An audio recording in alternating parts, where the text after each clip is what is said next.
மக்களுக்கு பயனுள்ளதா இருக்கும் நினைக்கிறீங்க திட்டம்? இது ஒரு மிக மேல ஏத்தாதீங்க, கீழே இருக்க நான் பேசுறேன். இறங்கி முடியுமா? இது திட்டம் மிக மிக சிறப்பான திட்டம். ஒரு காலத்துல ரேஷன் கடையில மணிக்கணக்கில் காத்துக்கிட்டு இருந்த மக்கள், அதுக்கு பிறகு படிப்படியாக அதை நம்முடைய கலைஞருடைய காலத்திலே அதை படிப்படியாக சரி செய்து கொடுத்தோம். அது இப்போது பார்த்தீர்களானால் நம்முடைய தளபதி அவர்கள் வயதானவர்களுக்கும் மாற்றுத்திறனாளிகளுக்கும் இல்லந்தோடி சென்று அவர்களுக்கு தர வேண்டிய பொருட்களை தர வேண்டும் என்று சொல்லி திருச்சியில இன்றைக்கு மொத்தம் 87 திருச்சியில வண்டி 1128 வண்டிகள்ல கொடுக்கிறோம். பயனாளிகள் மொத்தம் 88,300 பேர். அவ்வளவு பயனாளிகளுக்கு இன்னைக்கு கொண்டு கொடுக்கிறோம்.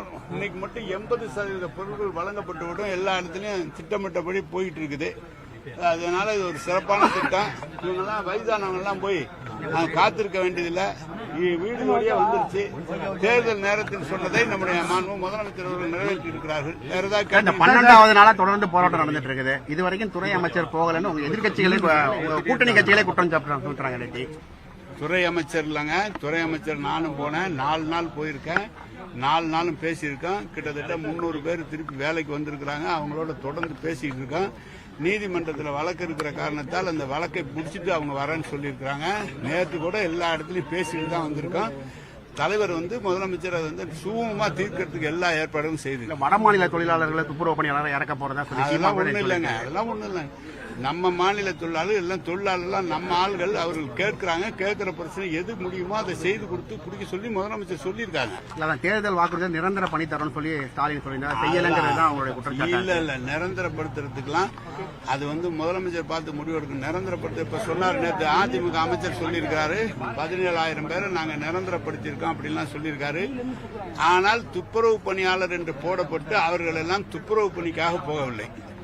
கோயம்புத்தூர் மாநகராட்சியிலும் துப்புரவு பணியாளர் எடுத்து 380 பேரை ஒரே நாளில் பதவி முடிகிற காலத்தில் எடுத்து அவர்கள் போட்டிருக்கிறார்கள். நீதிமன்றத்தில் பேப்பர்ல அரேஞ்ச் பண்ணி எந்த துப்புரவு பணியாளரும் அவங்க போடல. துப்புரவு பணியாளர் என்பது நாடு முழுவதும் பிரச்சனை. அது தலைவர் பார்த்து முடிவெடுப்போம், நாங்க பார்த்து முடிவெடுப்போம். இவங்க சொல்றது மாதிரி ஒரே நாளில் செய்யற காரியம் இல்ல, கொஞ்ச நாள் கால அவகாசம் வேண்டும். துப்புரவு தொழிலாளர் அடுத்த ஆளில் நம்ம தொழிலாளிகள் அது அவங்களோட தான் நாங்கள் பேசிக்கிட்டு இருக்கோம். அவங்களுக்கு தேவையானதை செய்து தர சொல்லி நிச்சயமா முதலமைச்சர் சொல்லியிருக்காரு. பேச்சுவார்த்தையில முடிவு செய்யப்படும். சுதந்திர தினத்தன்றைக்கு கொடியேற்ற விட மாட்டோம், எங்களோட போராட்டத்தை. அதெல்லாம் ஒண்ணும் இல்லைங்க, அதெல்லாம் ஒண்ணும் இல்லை. நான் தான் சொன்னேன், நீங்க துறை அமைச்சரே போல, நீங்க 4 தடவை நான் போயிட்டு வந்துட்டேன், பேசியிருக்கேன்.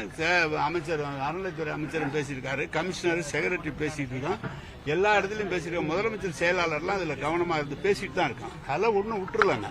நீங்க அவங்க சொல்றாங்க, எல்லாரும் போய் ஒவ்வொருத்தரும் போய் பாக்குறாங்க. தேர்தல் வரதுனால என்ன சொல்றாங்க, தனியார் மருத்துவமனைகளை துப்புரவு செய்யறவங்க எல்லாம் வேலைக்கு எடுக்கிறாங்க, எங்களை விட்டுட்டுங்கிற மாதிரி. அதெல்லாம் ஒண்ணுமே செய்யல. அவங்க நான் சொல்றேங்க, இது வரைக்கும் அப்படி எந்த ஒரு இடத்துலயும் யாரையும் நாங்க எடுக்கல. துப்புரவு தொழிலாளரோட பேசிட்டு இருக்கோம். ஆனால் இவர்கள் வேலை செய்கிற இடத்தில் குப்பை குவிந்து விடக்கூடாது என்று இங்கு ஏற்கனவே இருக்கிற துப்புரவு தொழிலாளர்கள் நம்முடைய தொழிலாளர்களை வைத்து அதை நீக்குவதற்குரிய நடவடிக்கை எடுக்கப்பட்டிருக்கிறதே தவிர வெளியிலிருந்து யாரையும் எடுக்கல. தூய்மை பணியாளர் பேச்சுவார்த்தை நடத்த அமைச்சர் நீங்க வரணும்னு சொல்லி அங்க சொல்றாங்க. ஏங்க 4 தடவை போயிட்டு வந்தா, நேத்து கூட அங்கதாங்க இருந்துட்டு வரேன்.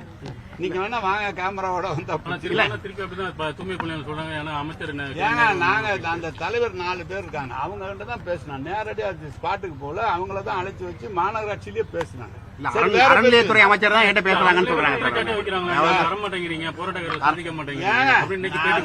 அவர் சொல்லிருக்காரு, நாங்க தான் நேரடியா என்ன நம்ப மாட்டியா, நான் 4 நாள் அங்க சொல்லிருக்காங்க. தூய்மை பணியாளர் சொல்றாங்க.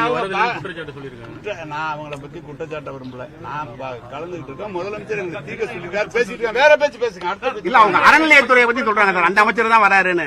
கட்டுப்படுத்துறதுக்கு சுப்ரீம் கோர்ட் ஆர்டர் போட்டிருக்காங்க. எதுக்கு? திருநாய்கள் அருமையான ஒரு உத்தரவு கொடுத்திருக்காங்க. இப்பதான் அதிகாரிகளுக்கு உத்தரவு கொடுத்திருக்காங்க. அது அவங்க சொல்லி இருக்கிறது எப்படி இருக்காங்கன்னா, ஒரே இடத்துல ஊசி போட்டு திருப்பி அதே இடத்துல கொண்டு எல்லாம் விட முடிய வேண்டியதில்லை.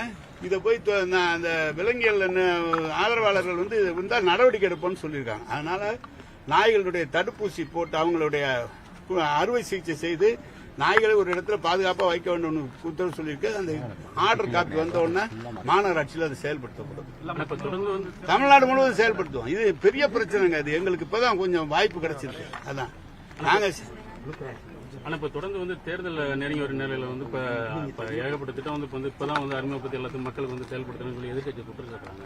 இப்ப நானும் செஞ்சோமே, அதுக்கு ஒரு பாராட்டு நீங்க சொல்லுங்க.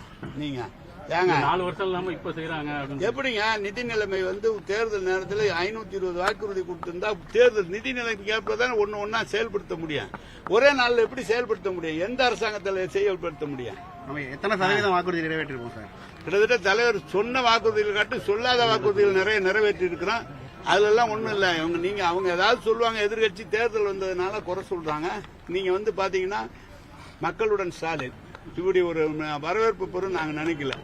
அதாவது பாரம் வாங்குறதுல இருந்து அதே மாதிரி மருத்துவ முகாம் இன்றைக்கு மிக சிறப்பா நடந்துகிட்டு இருக்குது.